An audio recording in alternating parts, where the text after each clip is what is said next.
sisplau.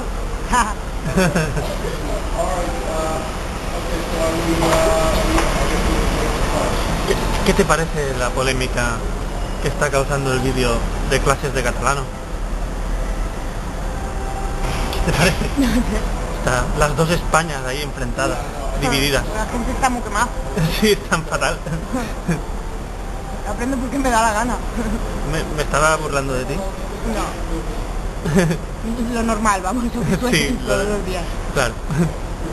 Pero Y- no tiene que ver con el catalán. No. Y el setze jutges que tenía que haber dicho de un panjat, eso también gran fallo. Un panjat. ¿Qué más?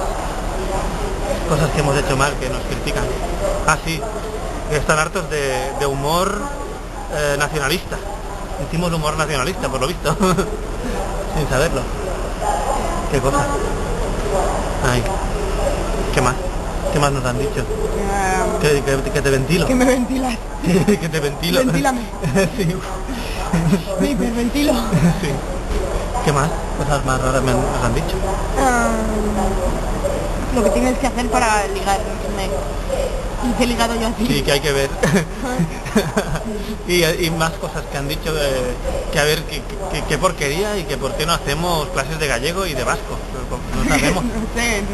En vasco solo sé decir nere ipurdi nerea da. Mi culo es mío. El meu culo es meu. Sí. Y también sé decir esta otra frase muy útil para cuando vas al País Vasco. Nere daitona espechean egona da. Toma ya. Mi abuelo estuvo en la cárcel. ¿Qué? ¿Eso en todas las fiestas? También vale para las farmacias. O sea, Sí. Bueno, ¿qué? ¿Has aprendido algo más? he aprendido a perder aviones. Bueno, Pero en catalano... Uy, no puedo decir catalano, pero seguro que todo el mundo dice, no es catalano, es catalán. Bueno, sí. ay, se me duerme el brazo ya. Una abrevia. No sé, muchas cosas. He aprendido a escuchar y entender escuchando.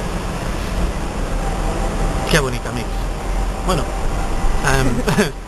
hasta aquí este inciso. ¿No? Pero Era un inciso, ¿no? muy incisivo. Un beso. Lanza un beso.